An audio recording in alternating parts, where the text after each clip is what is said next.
안녕하십니까? 하나원 문학관 TV를 진행하는 손흥섭 시인입니다. 시청자와 문인 여러분, 오늘도 함께해 주셔서 감사합니다. 여러분, 제가 제공하는 방송을 보시고 조금이라도 도움이 되셨으면 좋겠습니다. 도움이 되셨다면 주변의 지인에게도 추천해 주시기 바랍니다. 하나원 시인을 널리 알리는 것은 진행자의 사명이며 큰 보람입니다. 오늘 주제는 예고한 대로 제143화 하나원 시인의 96번째 시 상딸입니다. 상딸이라는 시낭송을 진행자의 목소리로 들어보시겠습니다. 상딸 하나원. 가을 들판에 이삭들이 익으면 황금의 왕국, 흑의 영가는 국조산실에 상딸 풍년 고사인데 굶주림을 허리끈으로 양식 삼아 졸라매던 보릿고개 눈물이 도네.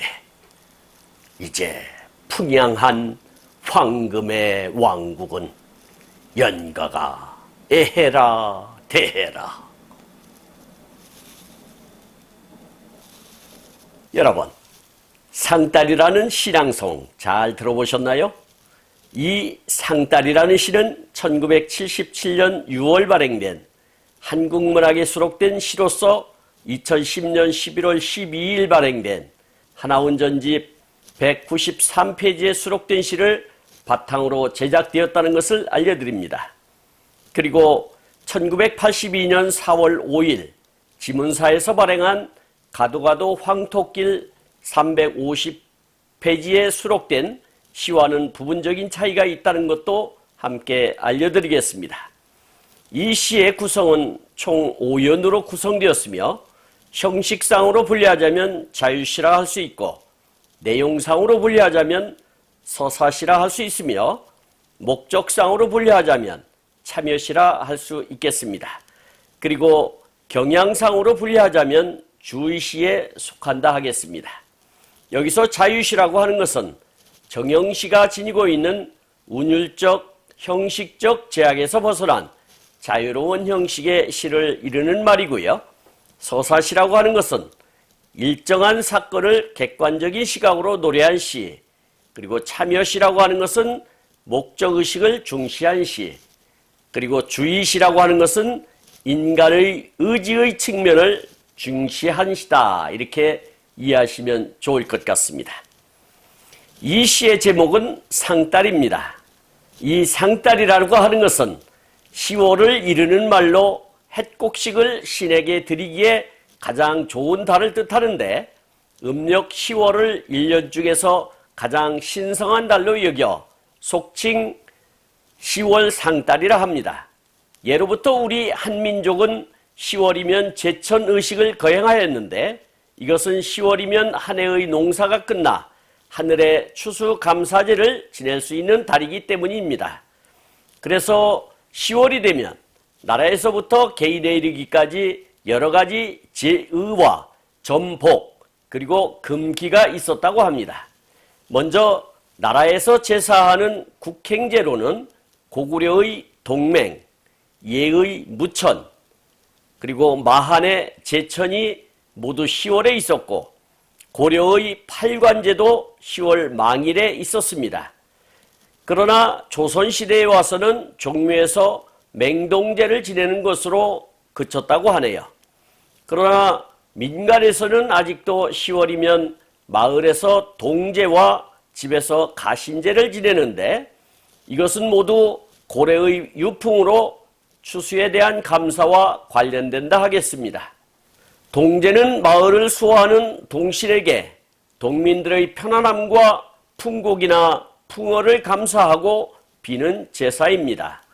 제사는 본래 무당이 주재하는 동제가 고형으로 오늘날 이러한 동제를 도당꽃, 대동꽃, 별신제라 부르고 있으며 그 수는 적은 편이라 하겠습니다. 그러니까 한마디로 애국에서는 추수감사절에 해당하는 의식 행사를 성대하게 치르는데 우리나라는 유교가 성행했던 나라였기에 풍성하게 익은 과실이 모두 조상의 은덕이라는 생각으로 조상에게 감사의식을 노래한 시라 하겠습니다. 그러면 이 시에 대하여 더 세세하게 연과 행간에 깃들어 있는 화자의 속뜻을 알아보도록 하겠습니다. 이련을 보겠습니다. 가을 들판에 이삭들이 익으며 황금의 왕국 이렇게 노래하고 있는데요. 이련을 보면 확실히 시인의 표현이라는 것이 잘 나타납니다.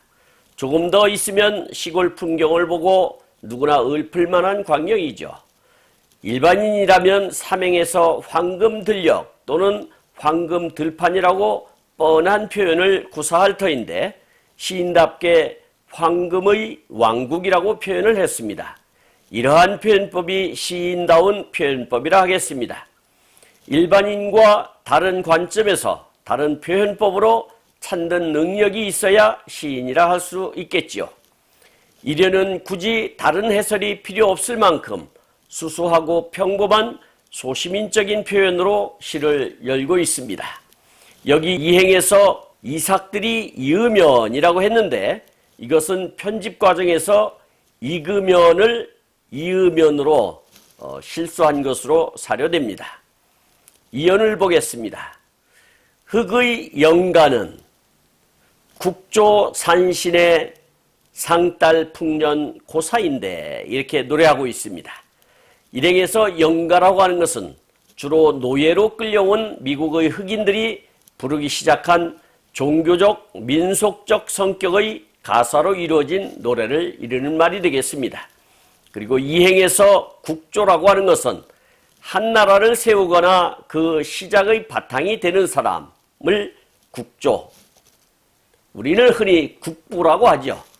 그리고 산신이라고 하는 것은 출산을 맡은 신을 말하는데 임신과 출산 그리고 아이의 성장을 주관하는 신이다 이렇게 이해하시면 되겠고요. 흔히 우리는 삼신이라고 표현한다 할 수 있겠습니다. 그 이유는 첫째, 아이를 임신하도록 해주는 신이고 둘째로 아이를 출산하도록 도와주는 신이고 셋째로는 아이를 길러주는 신이다. 이래서 삼신이라고 우리가 부르고 있습니다. 이렇게 나누어짐으로 삼신이라고 불리게 되었다고 합니다. 삼행에서 고사라고 하는 것은 계획하는 일이나 집안이 잘 되게 해달라고 음식 등을 차려놓고 신령에게 제사를 지내는 것을 이르는 말이 되겠습니다. 그러니까 이연은 흙에 대한 근본적인 것은 만물을 창조하시고 생사화복을 주관하시는 신이랄 수도 있고 조상이랄 수도 있는 존재에게 온갖 만물이 풍성한 결실을 맺는 상달, 즉 10월경 추수철에 거두어들인 오국백과를 고사상에 진설하고 목욕제계를 한 다음 정성껏 감사의 인사를 드리는 풍습을 노래한 것이라 할 수 있겠습니다. 이행에서 국조는 다른 시집에서는 조국이라 표현한 곳도 있으나 가장 빠른 시기에 발간한 책에서는 전자가 맞다는 것을 알려드립니다. 사면을 보겠습니다. 굶주림을 허리끈으로 양식 삼아 졸라매던 이렇게 노래하고 있는데요. 사면은 그 시대상을 여실히 들여다볼 수 있는 표현입니다. 흔히 유식하게 표현하자면 촉은 목피 또는 보릿고개라 표현하죠. 얼마나 먹을 것이 없으면 나무 껍질을 벗겨 먹고 풀뿌리를 뽑아 삶아 먹겠습니까? 요즘 젊은 세대는 지금처럼 풍요로운 시절이 거저 주어진 것처럼 착각하는데 진행자의 세대만 해도 촉은 목피와 보릿고개의 마지막 세대였기에 생소한 단어가 아니라는 것을 잘 알고 있습니다. 그 시대의 최대 화두는 먹거리 해결이 최우선 과제였지요. 젊은 세대가 그것에 매몰될 필요는 없지만 아버지, 할아버지의 처절했던 환경을 이해하려는 노력이 필요하다 할 것입니다. 사연을 보겠습니다. 보릿고개 보릿고개 눈물이 도네 이렇게 처절한 노래를 읊고 있습니다. 일행에서 보릿고개라고 하는 것은 묵은 곡식이 떨어지고 보리가 아직 여물지 않아 농가의 식생활에서 가장 어려움을 겪게 되는 음력 4월부터 5월경을 이르던 말로서 춘궁기, 맹년기라고도 합니다. 대부분의 농민들은 추수 때 거둔 농작물 가운데 소작료, 빚, 이자, 세금 등 여러 종류의 비용을 뗀 다음 남은 식량을 가지고 초여름 보리 수확 때까지 견뎌야 했었지요. 이때는 대개 풀뿌리나 나무 껍질로 끼니를 때우거나 걸식과 빗으로 연명했으며 유랑민이 되어 떠돌아다니기도 했습니다. 예로부터 우리나라는 하늘을 의지해 농사를 지었기 때문에 가뭄, 홍수, 메뚜기에 의한 피해 등으로 굶주림이 심했고 특히 봄에서 초여름에 이르는 기간 동안에는 남은 식량으로 보릿고개를 넘기기가 어려웠습니다. 근래에 와서는 경제성장과 함께 농민들의 소득도 늘어나고 생활 환경도 나아짐에 따라서 보릿고개라는 말이 실감나지 않으나 일제강점기 때와 8.15 해방 뒤부터 1950년대까지만 해도 연례 행사처럼 찾아오는 보릿고개 때문에 농민들은 큰 어려움을 겪었습니다. 이러한 것을 보릿고개라 합니다. 그러니까 사연은 누구보다도 풍족한 유년기와 청소년기를 거쳤던 화자로서는 소련 공산당의 주둔과 김일성의 지주 압살 정책으로 토지와 가산을 모두 빼앗기고 더하여 짐승 취급도 받지 못하는 문둥병으로 인하여 나무집 대문가에서 가만히 떼기로 엄동살원을 견뎠어야 했고 동이 트면 깡통에 쉰밥과 언밥덩이로 연명을 했어야 했으니 누구보다도 그 지긋지긋한 보릿고개를 실감했을 것입니다. 이행에서 눈물이 도네 했지만 눈물이 아니라 피눈물이 흐르지 않았을까 싶습니다. 그 시와 수필을 보고 있노라면 절절한 구절이 여기저기서 대변하고 있습니다. 마지막 오연을 보겠습니다. 이제 풍양한 황금의 왕국은 연가가 애해라 대해라 이렇게 시를 끝맺음하고 있습니다. 일행에서 풍양이라고 하는 것은 풍년이 들어 곡식이 잘 여뭄을 뜻하는 것이고요.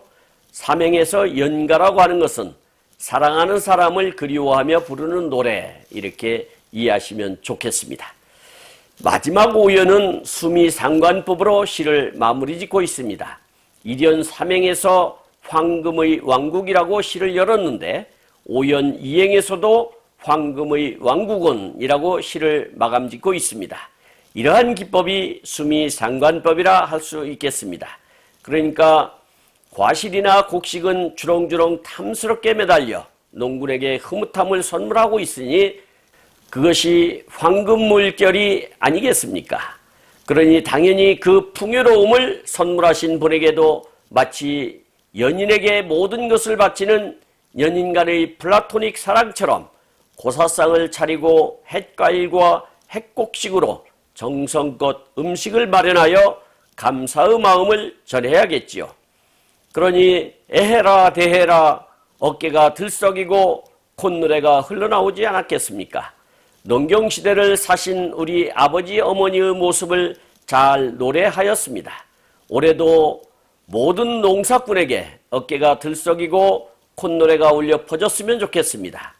곧 다가오는 한가위에도 하나온 시인의 상따를 음미하시면서 안전하게 잘 다녀오시기 바랍니다. 지금까지 함께하신 시청자와 문인 여러분 감사합니다.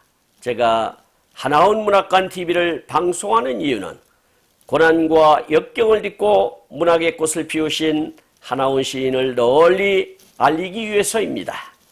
여러분의 주변이나 하나온 시인에 관심 있으신 분께서는 인터넷 포털 다음의 카페에서 하나온 문학관을 검색하여 가입하시면 고 하나온 시인에 대한 다양한 자료를 접할 수 있으며 많은 시인과 문학활동을 함께할 수 있습니다. 그리고 유튜브에서 하나온 문학관TV를 검색하시면 하나온 시인의 진면목을 발견하실 수 있습니다. 다음 제144화는 1982년 4월 5일 발행된 가도가도 황토길에 수록된 춘곤이라는 시를 소개하도록 하겠습니다. 그리고 광고 말씀드리겠습니다. 하나원 문학관에서는 화면의 사진과 같이 문인의 등용문인 파랑새라는 문학지를 발간하고 있습니다. 화면에 있는 안내에 따라 기고해 주시기 바랍니다. 보다 더 알찬 내용으로 찾아뵙겠습니다. 감사합니다. 진행의 손흥섭이었습니다.